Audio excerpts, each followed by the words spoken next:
cannot answer for them why they don't talk about nutrition. First of all, it's not in the culture of allopathic or modern medicine doctors to talk about nutrition, and problem is they are usually taught about problem and solutions. They don't really spend so much time on discussing with the patient or stressing on the causative factors, right? Obviously they point out whether you are exercising or not, whether you are doing some other bad things like smoking alcohol, but कोई इतने depth में नहीं घुसता है कि भाई एक अपने फैमिली मेम्बर जैसे उनको समझाए कि भाई आप ये करो वो करो, है ना, ये नहीं करो वो नहीं करो. Right. मोटा मोटा एवरीबडी टेल्स देम कि घी बटर मक्खन मलाई मत खाओ, तला हुआ मत खाओ, बाहर का मत खाओ, घुमा फिरो, सैर किया करो. So they have, everybody has their own जुमला, लाइन्स और रिटर्न थिंग कि भाई ये करो. So the problem with people is they don't take anything seriously unless it is stressed on. Yeah, right. Agree. Right.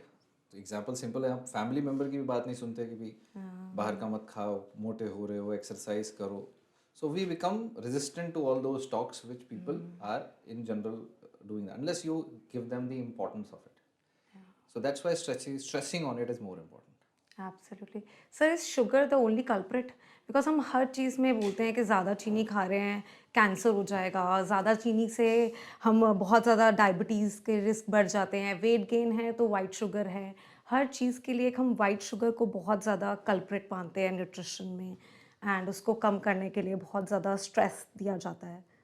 देखो, white sugar is not the problem, ना ही sugar problem है, amount of sugar problem होती है. या white sugar is just कि easily और जल्दी absorb हो जाने वाला एक प्रोडक्ट है. सबको पता है कि भाई ये जल्दी एब्जॉर्ब हो जाता है. अब वही वाइट शुगर ग्लूकॉन डी के फॉर्म पे लोग लेते हैं कि भाई राइट. ग्लूकॉन डी है, जल्दी एनर्जी, तुरंत एनर्जी, स्पोर्ट्स है, आप दौड़ रहे हो, आप एक्सरसाइज कर रहे हो, उसके दौरान आप ग्लूकॉन डी घोल के पी रहे हो, right. But the problem is if somebody is बहुत ही ज़्यादा मात्रा में अगर हम कोई भी कार्बोहाइड्रेट रिच फूड लेते हैं किसी भी प्रकार का, चाहे वो मल्टीग्रेन चीज़ हो या वो कीनुआ हो, ओट्स हो, या चाहे आप किसी भी प्रकार का मोटा अनाज भी ले लो, right. So all those things are rich in carbs. सारी ये हर प्रकार का अनाज ही कार्ब्स से रिच होता है, चाहे Right. मोटा अनाज हो, पतला अनाज हो, रिफाइंड अनाज हो. रिफाइंड अनाज और मोटे अनाज में सिर्फ इतना फ़र्क है कि एक जल्दी एब्जॉर्ब हो जाता है और एक धीरे धीरे एब्जॉर्ब होता है, पर दोनों एब्जॉर्ब होंगे, पूरे पूरे दिन में 24 घंटे में ही एब्जॉर्ब हो जाएंगे. सो वहाँ प्रॉब्लम क्वांटिटी ऑफ कार्ब का है. अगर आपकी डाइट में ही बहुत ज़्यादा अमाउंट में कार्बोहाइड्रेट्स हैं तो फिर एडिशनली वो शुगर अमाउंट कम करना बेहतर है. अगर आपकी डाइट राइट.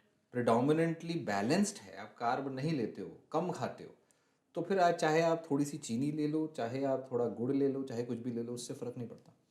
सो बैलेंस ज़रूरी है. यहाँ प्रॉब्लम बैलेंस का है. प्रॉब्लम ये नहीं है कि भाई चीनी का एक चम्मच खराब कर देगा, नहीं. राइट. एंड डायबिटिक पेशेंट में कार्ब्स को इसी रीज़न की वजह से कम बोला जाता है खाने के लिए. करेक्ट.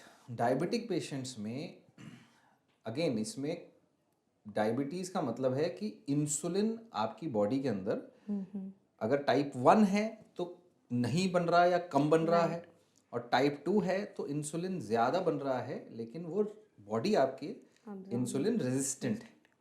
तो आपके शरीर में ब्लड में ग्लूकोज आ जाने के बाद इंसुलिन उसको काम करता है सेल्स में डालने का. सो इंसुलिन अगर रेजिस्टेंट है तो वो सेल्स में मुश्किल से जाएगा, कम जाएगा, ब्लड में ज़्यादा रहेगा.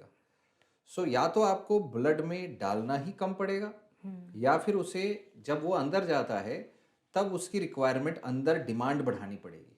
सो डिमांड बढ़ाने के लिए आप एक्सरसाइज करेंगे तो आपके सेल्स ज़्यादा शुगर यूज़ करेंगे और डिमांड बढ़ जाएगी.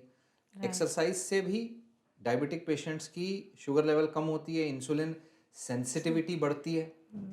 और अगर आप बाहर से डालना कम करेंगे, बाहर से डालना यानी कार्बोहाइड्रेट रिच फूड लेना कम करेंगे, राइट. अगर कोई इंसान दिन में 2 रोटी सुबह, 2 रोटी शाम, 2 रोटी शाम खाता है और साथ में चीनी वाली चाय लेता है, तो अब उसने चीनी वाली चाय लेनी बंद कर दी, तो ऑब्वियसली शुगर थोड़ी कम हो गई अंदर जाने वाली. So it is good. लेकिन अब उसने क्या किया कि चीनी की जगह गुड़ ले लिया गुड़ ले लिया। और 2 रोटी नॉर्मल रोटी की जगह उसने बाजरे जवार की रोटी शुरू कर दी। तो इससे क्या हुआ, वो उतनी ही शुगर जा रही है क्योंकि गुड़ में भी 99% उतनी ही शुगर है शुगर है, राइट। और मोटे अनाज में भी उतना ही कार्बोहाइड्रेट है, बस थोड़ा स्लो जा रहा है।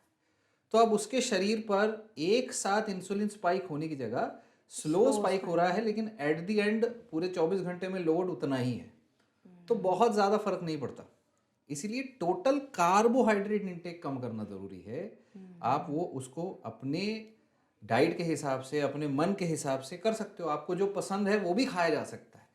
सो इसीलिए डायबिटिक पेशेंट को भी मीठा खाना अलाउड है, शुगर खाना भी अलाउड है, पर अगर वो उसकी पूरी डाइट का एक छोटा सा पार्ट हो। अगर वो पूरे दिन में कार्ब बहुत कम खाते हैं, अगर आप चाहें आप आम खा सकते हैं, आप जो दुनिया भर के फ्रूट है वो खा सकते हैं, राइट। कई डायबिटिक पेशेंट्स हैं जो डॉक्टर की नहीं सुनते, कहते कि सर मेरे से नहीं रुकता, मैं तो मीठा खाऊंगा, राइट। जो होगा देखा जाएगा। ऐसे लोगों को एजुकेट करने की ज़रूरत है कि वो मीठा खा रहे हो तो दूसरा कार्ब कम कर दो, राइट। आपके कोटा है एक, आप 50% अपनी डाइट कार्ब से लो, 50% कैलोरीज। तो वो 50% कैलोरीज में आप चाहे 6 रोटी खाओ या 2 पीस गुलाब जामुन खा लो भाई, वो आपकी मर्जी है। सो आपको डिसाइड करना होगा। ऑब्वियसली हेल्दी दूसरी चीज़ें है, बट जो नहीं सुन रहा उसको पता तो हो उसके ऑप्शन क्या है। So that is the thing.